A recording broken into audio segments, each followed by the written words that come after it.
Hi, my name is Dr. Alan Yim. Today I'm going to be showing you how to get the most out of Zoom. So the first thing you want to do is to go over to Zoom, zoom.us. Now you're going to set up an account if you don't already have one. Make sure when you set it up that you insert a photo of yourself and use your real name.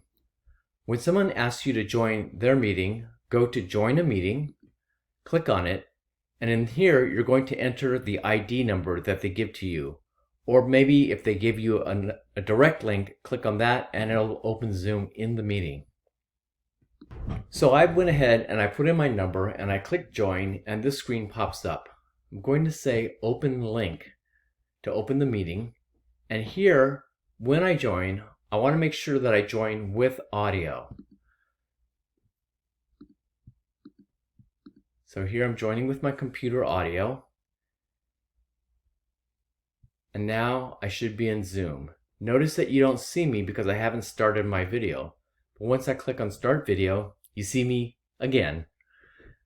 I can unmute myself. I'm not going to do this right now. When you first join, click Unmute to make sure that everyone can hear you.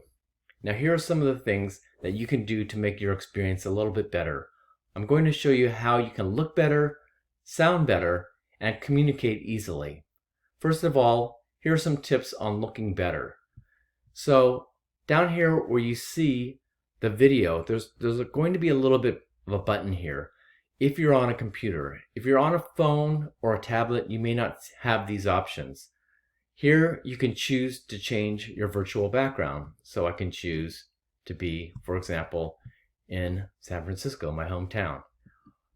Also, you'll notice that you have some options of making yourself look better. So if I click on video here, notice I can touch up my appearance. If I unclick this, you see the real me. Hopefully it's not a huge difference, but touching up your appearance does make you look slightly better. So I always keep it on. I'm sitting in front of a big window and it's daytime, so you can see my face is pretty well lit. I highly recommend that you sit close to a window or make sure that the light is in front of you. All right, now let's talk about the audio.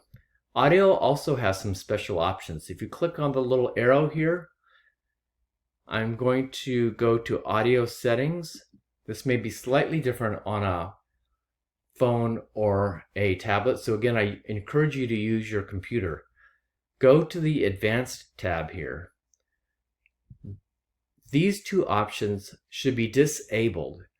These options suppress background noise, and if they are anything but disabled, you're going to have clipping in your audio and things are going to be chopped off and maybe a little bit choppy sounding. So disable these so you can have the real sound in the room you're in.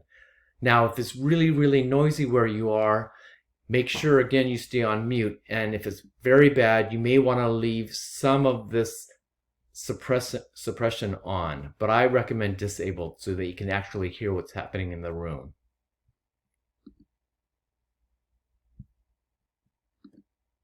Okay, and there again, I'm going to unmute. So now let's talk about how to communicate. Some of the things that are important when you're speaking in Zoom is that you don't talk too fast. I can talk faster in a video like this because it's uninterrupted in YouTube. However, in Zoom, you probably have noticed that sometimes there's a pause, it cuts out, your internet goes out for a second.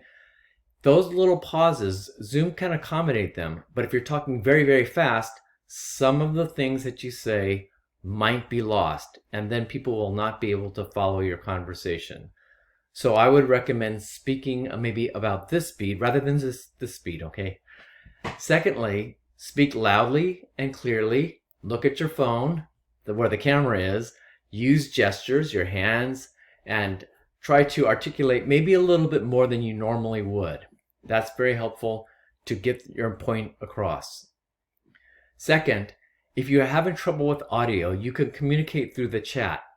So down here, click where it says chat, and you'll see the participants. Now here, there's no participants except me, but you'll see a list here of everybody that you could communicate with.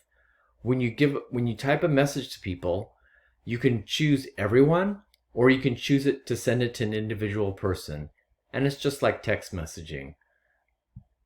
There are other ways to participate as well. When you click on participants, you will have options of responding down here. So if you want the person to go faster or slower, you want to say yes or no, give a thumbs up or down, an applause, and so forth, you can do that here. I also, again, recommend, if you notice that your name isn't here but you have an alias, make sure you rename yourself